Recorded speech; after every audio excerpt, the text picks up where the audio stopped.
ಭಕ್ತಿ ಮತ್ತು ಶ್ರದ್ಧೆಯಿಂದ ರಾಮಾಯಣವನ್ನು ಓದಿದರೆ ಅಥವಾ ಕೇಳಿದರೆ ಹಿಂದಿನ ಜನ್ಮಗಳಲ್ಲಿ ಅಥವಾ ಇಹ ಜನ್ಮದಲ್ಲಿ ಮಾಡಿದ ಪಾಪಗಳು ಕ್ಷಯವಾಗುತ್ತವೆ. ಇದು ಕೇವಲ ಕಥೆಯಲ್ಲ, ನಮ್ಮ ಆತ್ಮ ಉದ್ಧಾರವಾಗುವ ಮತ್ತು ಪರಮಾತ್ಮನನ್ನು ಹೊಂದುವ ಭಕ್ತಿಯ ಶ್ರೇಷ್ಠ ಮಾರ್ಗವಾಗಿದೆ. ಬಾಲಕಾಂಡದ 19ನೆಯ ಸ್ವರ್ಗ. ವಿಶ್ವಾಮಿತ್ರರು ರಾಮ ಲಕ್ಷ್ಮಣರನ್ನು ಕಳುಹಿಸಿಕೊಡುವಂತೆ ಕೇಳಿದುದು ದಶರಥರ ದುಃಖ.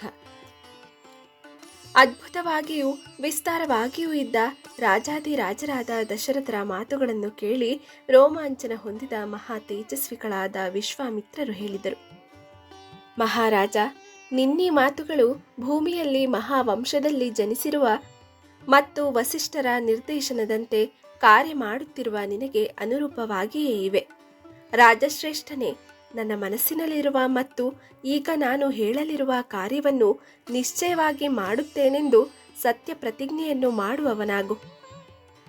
ಪುರುಷರ್ಷಭನೇ, ನಾನು ಸಿದ್ಧಿಯನ್ನು ಪಡೆಯುವ ಸಲುವಾಗಿ ವ್ರತ ನಿಯಮದಿಂದಿರುತ್ತೇನೆ.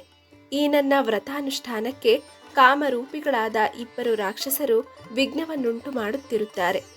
ನನ್ನ ವ್ರತಾನುಷ್ಠಾನವು ಪ್ರಾರಂಭವಾಗಿ ಅದು ಮುಗಿಯುವುದರೊಳಗಾಗಿ ಮಹಾಪರಾಕ್ರಮಿಗಳಾದ ಯುದ್ಧ ಪ್ರಕ್ರಿಯೆಯಲ್ಲಿ ಸುಕ್ಷಿತರಾದ ಸುಬಾಹು, ಮಾರೀಚರೆಂಬ 2 ರಾಕ್ಷಸರು ರಕ್ತ ಮಾಂಸಗಳನ್ನು ಸುರಿದು ಯಜ್ಞ ವೇದಿಕೆಯನ್ನು ಅಪವಿತ್ರಗೊಳಿಸಿಬಿಡುತ್ತಾರೆ.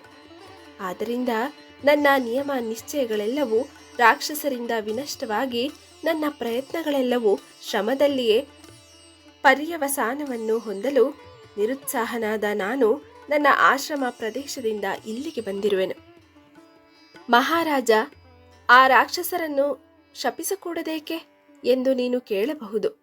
ನನಗೆ ಅವರ ಮೇಲೆ ಕೋಪಿಸಿಕೊಳ್ಳುವ ಬುದ್ಧಿಯೇ ಉಂಟಾಗುವುದಿಲ್ಲ, ಏಕೆಂದರೆ ನಾನು ಕೈಗೊಂಡಿರುವ ವ್ರತಾನುಷ್ಠಾನದ ಸಮಯದಲ್ಲಿ ಕೋಪ ಮಾಡಿಕೊಳ್ಳುವುದಾಗಲಿ ಶಾಪ ಕೊಡುವುದಾಗಲಿ ಯೋಗ್ಯವಲ್ಲ. ಹಾಗೆ ಮಾಡಿದರೆ ವ್ರತಭಂಗವಾಗುತ್ತದೆ. ಮಹಾರಾಜ, ಸತ್ಯಪರಾಕ್ರಮಿಯಾದ ಕಾಕಪಕ್ಷಧರನಾದ ಮಹಾಶೂರನಾದ ನಿನ್ನ ಜ್ಯೇಷ್ಠ ಪುತ್ರನಾದ ರಾಮನನ್ನು ನನ್ನ ಸಹಾಯಕ್ಕೆ ಕಳುಹಿಸಿಕೊಡುವುದು ಸಾಧುವಾಗಿದೆ. ದಿವ್ಯವಾದ ತೇಜಸ್ಸಿನಿಂದ ಕೂಡಿರುವ ರಾಮನು ನನ್ನಿಂದಲೂ ರಕ್ಷಿಸಲ್ಪಟ್ಟವನಾಗಿ ಯಾರು ನನ್ನ ಯಜ್ಞಕ್ಕೆ ವಿಘ್ನವನ್ನುಂಟು ಮಾಡಲು ಬರುವರೋ ಆ ರಾಕ್ಷಸರೆಲ್ಲರನ್ನೂ ಸಂಪೂರ್ಣವಾಗಿ ವಿನಾಶ ಮಾಡಲು ಸಮರ್ಥನಾಗಿದ್ದಾನೆ. ಮಹಾರಾಜ, ರಾಮಚಂದ್ರನಿಗೆ ಬಹುವಿಧವಾದ ಶ್ರೇಯಸ್ಸು ಅಥವಾ ಕೀರ್ತಿಯು ಲಭಿಸುವಂತೆ ಮಾಡುತ್ತೇನೆ. ಇವನ ಈ ಶ್ರೇಯಸ್ಸು 3 ಲೋಕಗಳಲ್ಲಿಯೂ ಖ್ಯಾತಿ ಹೊಂದುತ್ತದೆ. ರಾಕ್ಷಸರಾದ ಆ 2 ಸುಬಾಹು, ಮಾರೀಚರು ರಾಮನ ಎದುರಾಗಿ ನಿಂತು ಯುದ್ಧ ಮಾಡಲು ಖಂಡಿತವಾಗಿಯೂ ಸಮರ್ಥರಲ್ಲ. ರಾಮನ ಹೊರತಾಗಿ ಬೇರಾರಿಗೂ ಅವರನ್ನು ಕೊಲ್ಲುವ ಸಾಮರ್ಥ್ಯವಿಲ್ಲ. ವೀರ್ಯದಿಂದ ಮದಿಸಿದ ಆ ರಾಕ್ಷಸರು ಅನೇಕ ಪಾಪಕರ್ಮಗಳನ್ನು ಮಾಡಿ ಮಹಾಪಾಪಿಷ್ಠರಾಗಿದ್ದಾರೆ. ಈ ಕಾರಣದಿಂದಲೇ ಯಮಪಾಶ ವಶರಾಗಿರುವ ಅವರು ಶ್ರೀರಾಮನಿಗೆದುರಾಗಿ ನಿಂತು ಯುದ್ಧ ಮಾಡಿ ಜಯಗಳಿಸಲು ಸಮರ್ಥರಾಗಿರುವುದಿಲ್ಲ. ರಾಮನನ್ನು ನನಗೆ ಒಪ್ಪಿಸುವುದರಲ್ಲಿ ನಿನಗಿರುವ ಪ್ರತಿಬಂಧಕವೆಂದರೆ ಅವನಲ್ಲಿ ನಿನಗಿರುವ ವಿಶೇಷ ವಾತ್ಸಲ್ಯ, ಪುತ್ರ ಸ್ನೇಹ. ಈ ಕಾರಣದಿಂದಲೇ ನಿನಗೆ ರಾಮನ ಪರಾಕ್ರಮದ ವಿಷಯದಲ್ಲಿ ಸಂಶಯ ಹುಟ್ಟಿ 2 ರಾಕ್ಷಸರನ್ನು ಬಾಲಕನಾದ ಇವನು ಕೊಲ್ಲಬಲ್ಲೆನೆ ಎಂಬ ಭ್ರಾಂತಿಯು ಉಂಟಾಗಬಹುದು.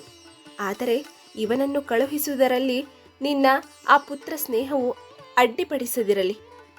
ಆ 2 ರಾಕ್ಷಸರು ಈಗಾಗಲೇ ಈ ರಾಮನಿಂದ ಕೊಲ್ಲಲ್ಪಟ್ಟಿದ್ದಾರೆಂದೇ ಭಾವಿಸು.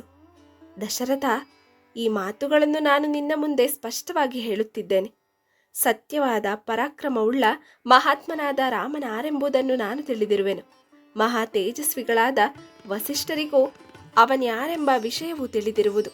ಇಲ್ಲಿ ಉಪಸ್ಥಿತರಾಗಿರುವ ತಪೋನಿಷ್ಠರಾದ ವಾಮದೇವಾದಿ ಮಹರ್ಷಿಗಳು ರಾಮನ ನಿಜ ಸ್ವರೂಪವನ್ನು ತಿಳಿದಿರುವರು. ನಿನಗೆ ಧರ್ಮಲಾಭವು ಸ್ಥಿರವಾಗಿ ಅಭಿವೃದ್ಧಿ ಹೊಂದುತ್ತಿರಬೇಕೆಂಬ ಆಶಯವಿರುವುದಾದರೆ, ಪ್ರಪಂಚದಲ್ಲಿ ಉತ್ಕೃಷ್ಟವಾದ ಯಶಸ್ಸನ್ನು ಪಡೆಯಬೇಕೆಂಬ ಅಭಿಪ್ರಾಯವಿದ್ದರೆ ರಾಮನನ್ನು ಕಳುಹಿಸಿಕೊಡುವುದು ಯೋಗ್ಯವಾಗಿದೆ. ಕಕುತ್ಸ್ಥ ಕುಲಾವತಂಸನೆ, ನಿನ್ನ ಮಂತ್ರಿಗಳನ್ನು ಮತ್ತು ವಸಿಷ್ಠಾದಿ ಪುರೋಹಿತರನ್ನು ಏಕಾಂತದಲ್ಲಿ ಕರೆದು ರಾಮನನ್ನು ಕಳುಹಿಸುವ ವಿಷಯವಾಗಿ ಸಮಾಲೋಚಿಸು. ಅವರೆಲ್ಲರೂ ರಾಮನನ್ನು ನನ್ನೊಡನೆ ಕಳುಹಿಸಲು ಒಪ್ಪಿದಲ್ಲಿ ಕಳುಹಿಸಿಕೊಡು. ರಾಮನು ನನಗೆ ಬೇಕಾಗಿರುತ್ತಾನೆ. ಅವನೇನು ನಿಮ್ಮನ್ನು ಕ್ಷಣಕಾಲವೂ ಬಿಟ್ಟಿರಲಾರದೆ ನಿಮ್ಮೊಡನೆ ಅಂಟಿಕೊಂಡಿಲ್ಲ. ಮೇಲಾಗಿ ನಾನು ಮಾಡಬೇಕಾಗಿರುವ ಯಜ್ಞಕಾಲದ ಅವಧಿಯು ಕೇವಲ 10 ದಿನಗಳು ಮಾತ್ರ. ಆದುದರಿಂದ ರಾಜೀವಾಲೋಚನನಾದ ರಾಮನನ್ನು ನನ್ನೊಡನೆ ಕಳುಹಿಸಿಕೊಡುವುದು ನಿನಗೆ ಯೋಗ್ಯವಾಗಿದೆ. ನಾನು ಪ್ರಾರಂಭಿಸಬೇಕಾಗಿರುವ ಯಜ್ಞದ ಮುಹೂರ್ತವು ಮೀರದ ರೀತಿಯಲ್ಲಿ ರಾಮನನ್ನು ಒಡನೆಯೇ ನನ್ನೊಡನೆ ಕಳುಹಿಸಿಕೊಡು. ಮಹಾರಾಜ, ಇದರಿಂದ ನಿನಗೆ ಮಂಗಳವಾಗುತ್ತದೆ. ಶ್ರೇಯಸ್ಸುಂಟಾಗುವ ಕಾರ್ಯ ಮಾಡಲು ವೃಥಾ ದುಃಖಿಸಬೇಡ. ಧರ್ಮಾತ್ಮರಾದ, ಮಹಾ ತೇಜಸ್ವಿಗಳಾದ, ಮಹಾಬುದ್ಧಿಶಾಲಿಗಳಾದ ವಿಶ್ವಾಮಿತ್ರರು ಧರ್ಮಾರ್ಥ ಪ್ರಾಪ್ತಿಗೆ ಮೂಲಾಧಾರವಾದ ಮಾತುಗಳನ್ನು ಹೇಳಿ ಸುಮ್ಮನಾದರು. ದಶರಥ ರಾಜರು ವಿಶ್ವಾಮಿತ್ರರ ಶುಭಕರವಾದ ಆ ಮಾತುಗಳನ್ನು ಕೇಳಿ ನಡುಗಿದರು. ಶೋಕಾವಿಷ್ಟನಾಗಿ ಭಯದಿಂದ ವಿಷಾದಿಸತೊಡಗಿದರು.